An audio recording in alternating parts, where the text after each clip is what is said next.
Donc voilà, en tout cas, moi je vous remercie, hein. J'espère que ça vous a plu, j'espère que vous avez passé Ah. un bon moment de cette Ouais, enquête. c'était très bien. On est vraiment désolé pour l'ambiance horrifique, Ouais, Petite... on a loupé un qui est truc très ou deux. certainement, avec Wilson, la plus grosse victime de cette soirée. Non, vous avez fait une partie qui vous ressemblait, moi j'ai aucun problème Ah là-dessus, hein. ouais. J'ai aucun problème là-dessus. Je- Non, non, si vous avez passé un bon moment, c'est vraiment ce qui compte, quoi. C'est vrai que, bon, Wilson et le climat horrifique sont désormais au même endroit, hein, maintenant.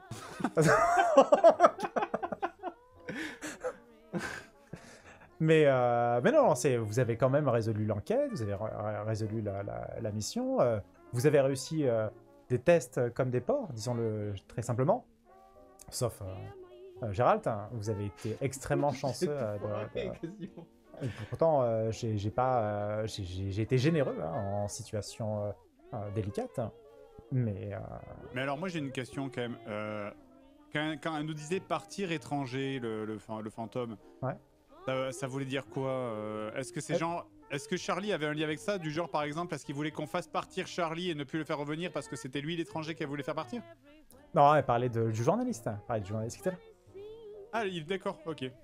Elle parlait du Et lui, il se journaliste. promenait comme ça, tranquille, dans l'endroit où il y a le fantôme, le journaliste, il était taquin. Non, il était au bout de sa vie, quoi. Il était en mode 3 traumas, en fait. Il était en mode 3 traumas, il était à deux doigts, il était Mais pourquoi, obsédé. quand on est allé on l'a pas croisé la première fois? Parce qu'il était à l'extérieur, et le test que Gérald a loupé dans son test d'intuition, lorsque j'ai dit fais attention et que vous avez entendu une bouteille qui roule, en fait, vous aurez pu apercevoir le journaliste qui s'est glissé à l'intérieur, en fait, hein, et qui allait voir ce que vous aviez fait. Et il rôdait autour, hein. Et pareil, vous aviez la possibilité d'aller voir ces jeunes qui étaient complètement éméchés et qui avaient trouvé la voiture du journaliste qui était cachée dans un étable. C'est vrai que quand tu parlais des jeunes, je me suis dit, ah putain, il veut pas qu'on y aille parce que ça doit pas être une map prévue pour ça. En fait. Eh bien si, il y avait une map prévue pour, et il y avait des jeunes qui étaient en fait engagés par le journaliste, et si vous aviez croisé ces jeunes, eh bien certains d'entre eux auraient été complètement, non seulement éméchés, mais ils vous auraient expliqué qu'en fait, Oh putain. ils cherchaient de l'argent. C'était un bon moment ça. La scène d'anthologie qu'on aurait eu. Salut, jeune. Tu aimes Instagram et les téléphones? Tout ce qu'il y a dans la maison. Et prends cette 8-6. Et en Tu fait, danses les sur jeunes TikTok. vous auraient expliqué. C'est ça. Moi aussi, j'adore ce genre de choses. Smiley point virgule parenthèse. Les jeunes, en fait, ont été rencardés donc, par le Charlie. Donc, et en fait, ils devaient être payés parce que le journaliste a promis des sommes rondelette à ces jeunes si il lui donnait des informations sur les allées et venues de chaque personne, s'il surveillait pour lui la Ghost Town. Et les jeunes n'ont jamais été payés, donc vous aurez retrouvé ces jeunes dans l'étable en train de saccager sa voiture et saccager l'étable, en train de dire il est où notre pognon, il est où notre pognon. Et vous auriez trouvé dans la voiture le même journal avec lequel tu as rencontré sur l'autoroute, exactement. Et ça aurait pu peut-être vous induire en erreur en vous disant ah c'est peut-être l'exécuteur en fait qu'on a rencontré.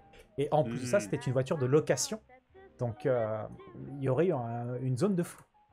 Donc là-dessus. Et tu es en train de dire qu'on a évité, en plus d'avoir réussi avec brio, on a évité la fausse piste? C'est ça que tu es en train de nous dire? C'était vraiment la totale good ending en fait. Oui, moi c'est ce que j'entends. Totalement. Ouais, c'est ça, vous avez réussi, il n'y a pas eu il y a pas eu de mort. Pas de mort important, du coup.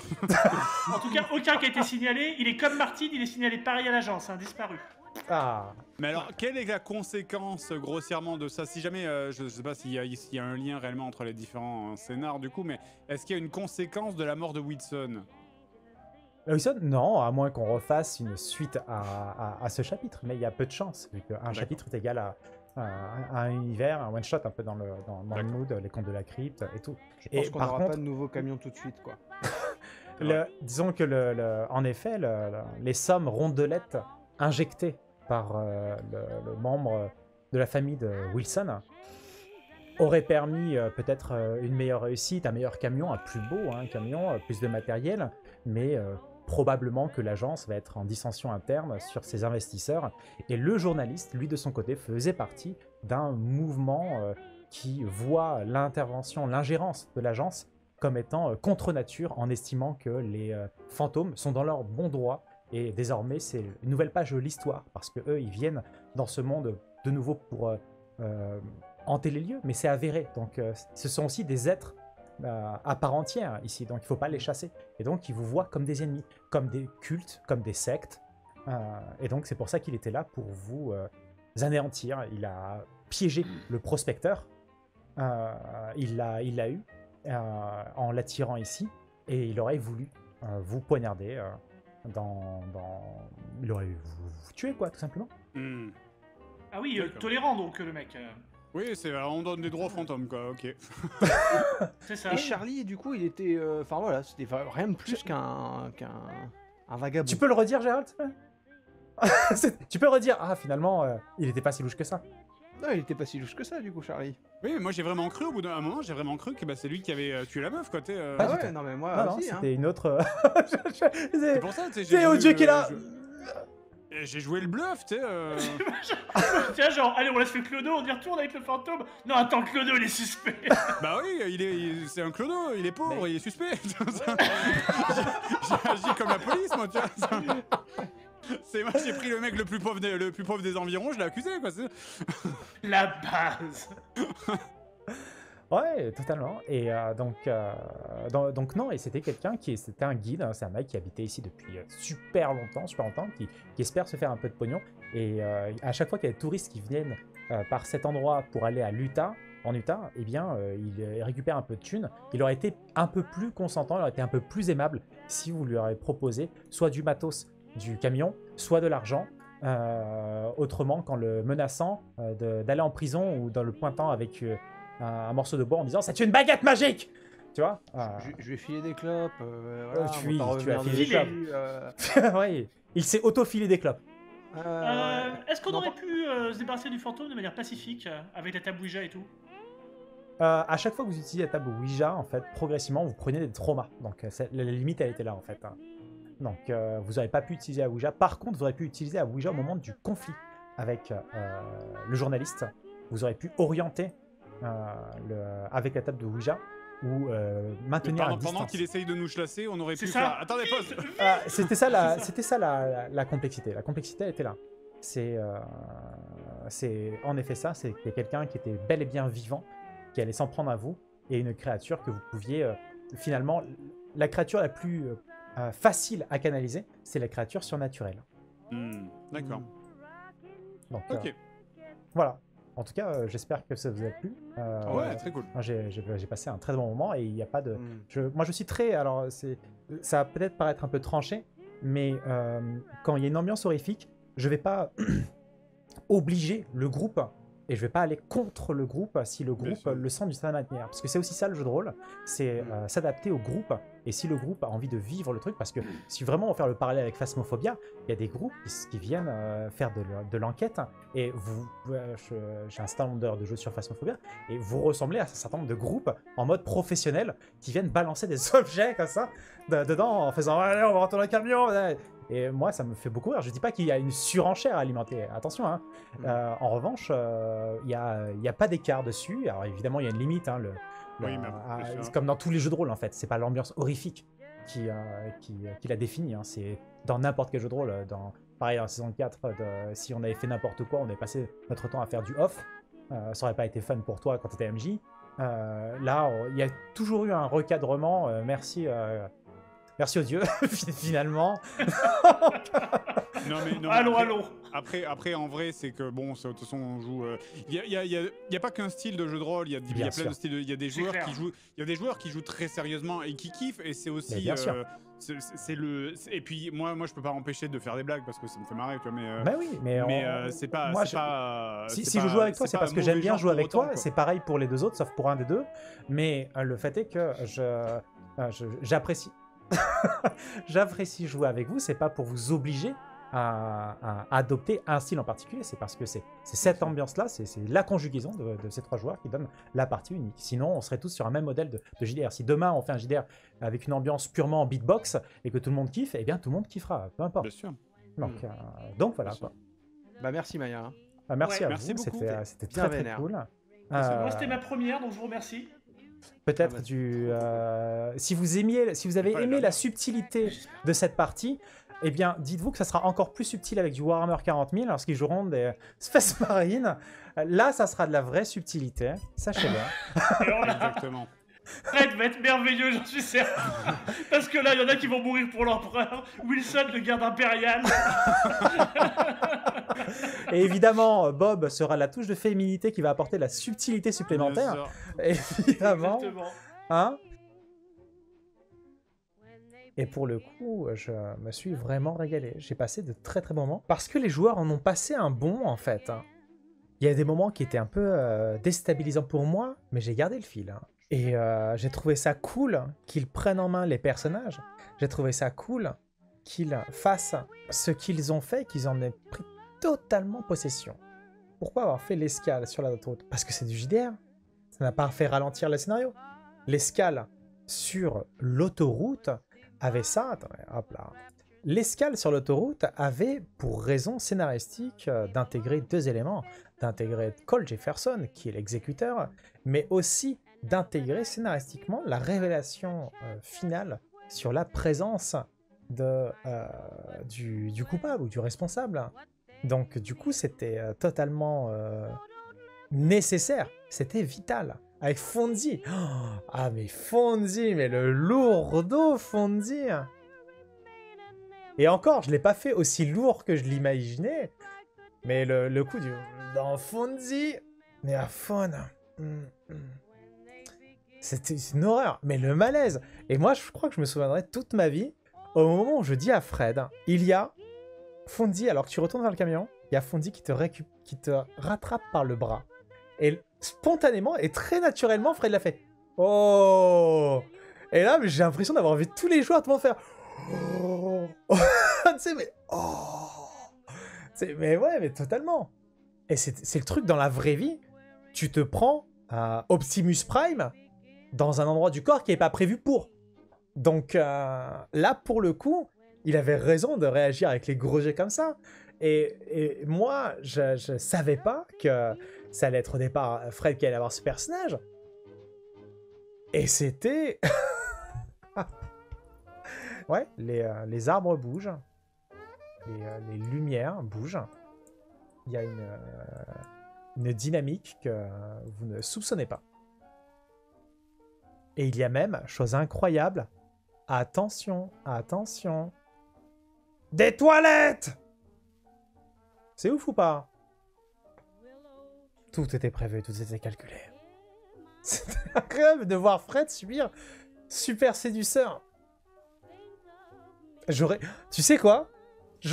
J'aurais dû mettre des options au moment où Fonzie il s'approche j'allais dire Olga, mais non, au moment où il s'approche d'Hélène, avec option 1, je lui montre une photo de mamite dans mon téléphone par inadvertance, ou alors je lui dis que je sais bien cuisiner, ou alors je fais une blague.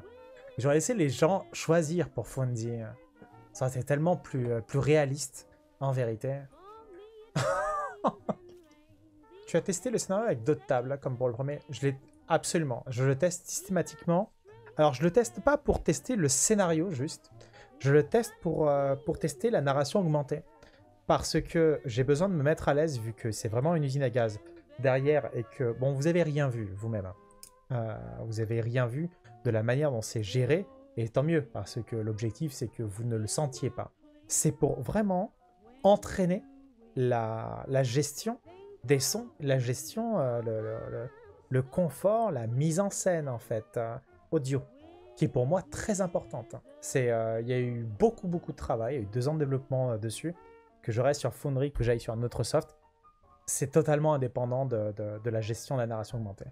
Et donc, je l'ai testé 2 fois, le scénario. Et dans les 2 fois, à aucun moment, Wilson n'est mort.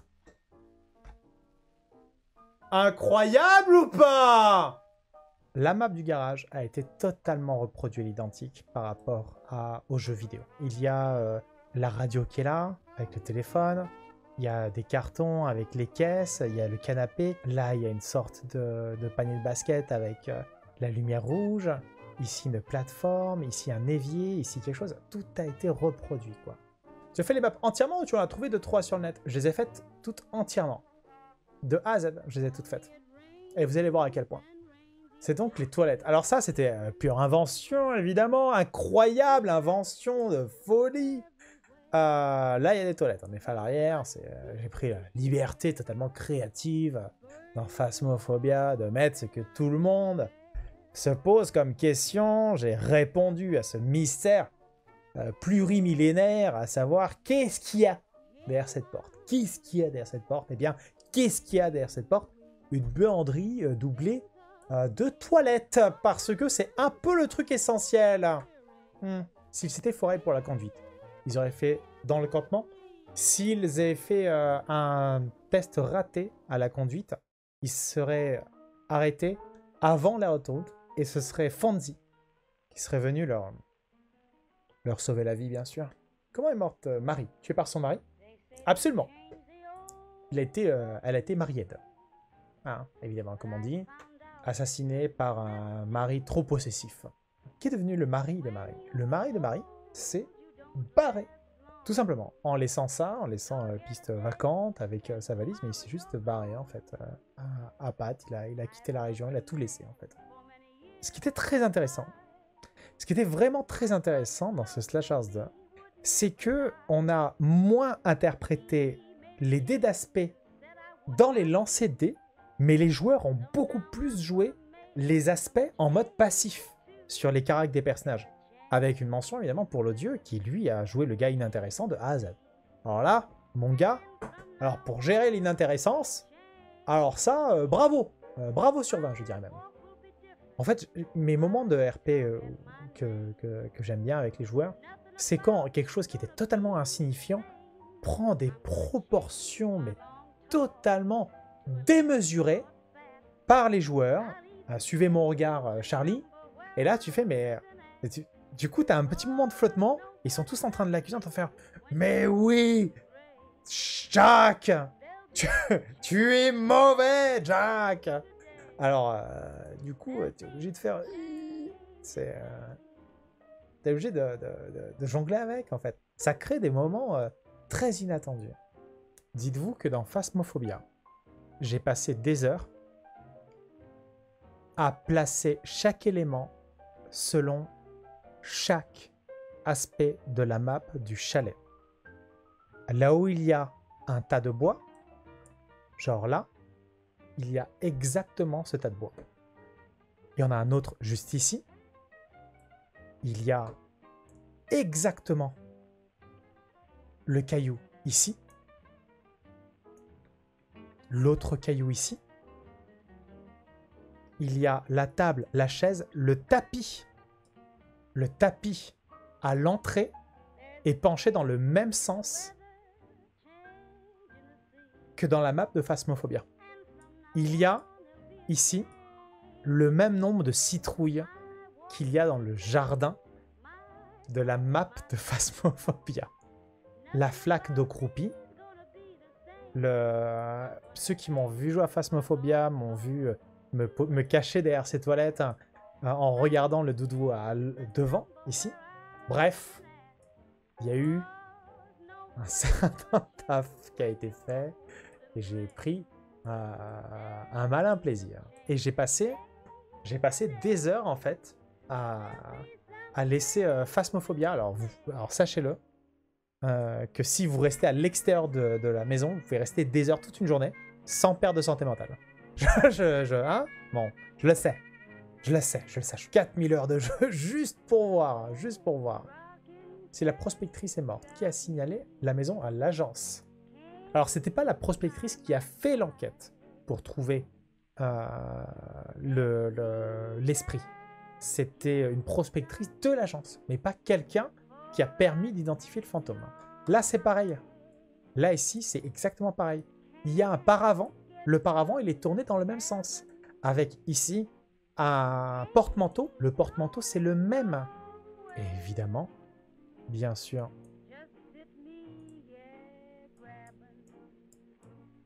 Hein? Bon. On a tous reconnu. Et alors, les 3 fois où je l'ai joué, à aucun moment, quelqu'un est parti dans le grenier. Dites-vous, bon, le travail là, en temps et en sang et en eau que j'ai investi là-dedans, c'est aussi grâce à vous. Donc, je vous remercie de manière très chaleureuse, platonique et totalement totale. Merci à toutes celles et ceux qui soutiennent la chaîne et qui l'ont soutenue. J'ai vu chaque message après le live, à la fin. Merci, vous avez été nombreux. Merci beaucoup pour ce que vous faites pour la chaîne. J'avais oublié ce petit détail.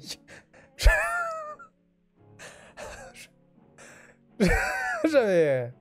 Oui, parce que j'ai 2-3 astuces. C'est ça, pardon. Oh, ça va! J'étais en train de dire merci! Alors, la piste qui n'a pas été empruntée. À l'entrée, lorsqu'il y a le vieux Charlie qui leur dit qu'il y a des jeunes, en fait, qui étaient pas loin, eh bien, je vais vous la montrer. L'autre map qu'ils auraient pu découvrir avec, justement, les jeunes qu'ils allaient rencontrer, croiser. Et la voiture de Karl, le journaliste. Ils seraient passés par là, ils auraient pu contourner. Là, on aurait eu évidemment la spatialisation de la rivière, hein, en longeant l'endroit, ça aurait été délicieux. Et on aurait eu quoi? On aurait eu un brouhaha, on aurait eu ici un jeune totalement éméché avec ses amis, le gars qui serait en train de chercher le journaliste. Et il y aurait peut-être eu même un des chiens de Charlie, parce que ce sont des chiens sauvages. Ça aurait pu donner une rencontre assez cocasse, parce que les joueurs auraient découvert ici que le seul qui est en contact avec le journaliste est trop bourré pour donner des informations précises, est trop énervé pour coopérer, mais il aurait donné comme indication la voiture qui est là, dans laquelle on aurait trouvé le journal qui avait giflé le personnage d'Henri au départ, où on peut voir l'article dégueulasse sur l'agence. Et comme c'est une voiture de location, ce serait induire une erreur. Et on n'aurait pas su exactement si c'est ou ce n'est pas Cole Jefferson rencontré sur l'aire d'autoroute. Donc voilà.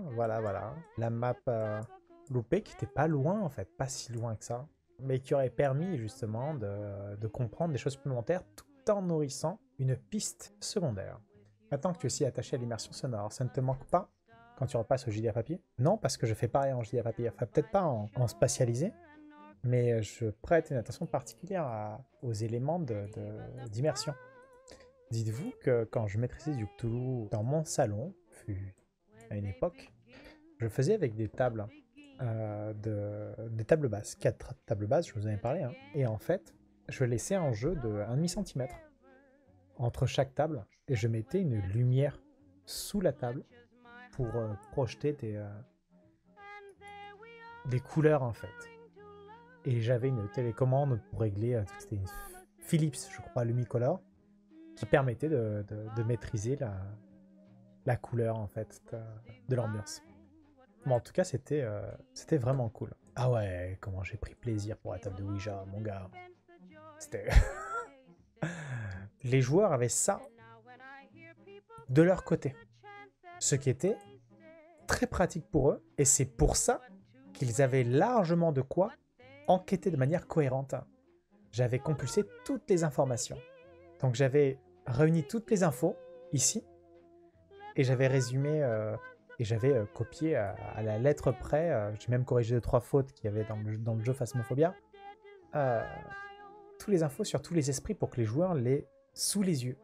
Pareil pour l'équipement qu'ils avaient, était là.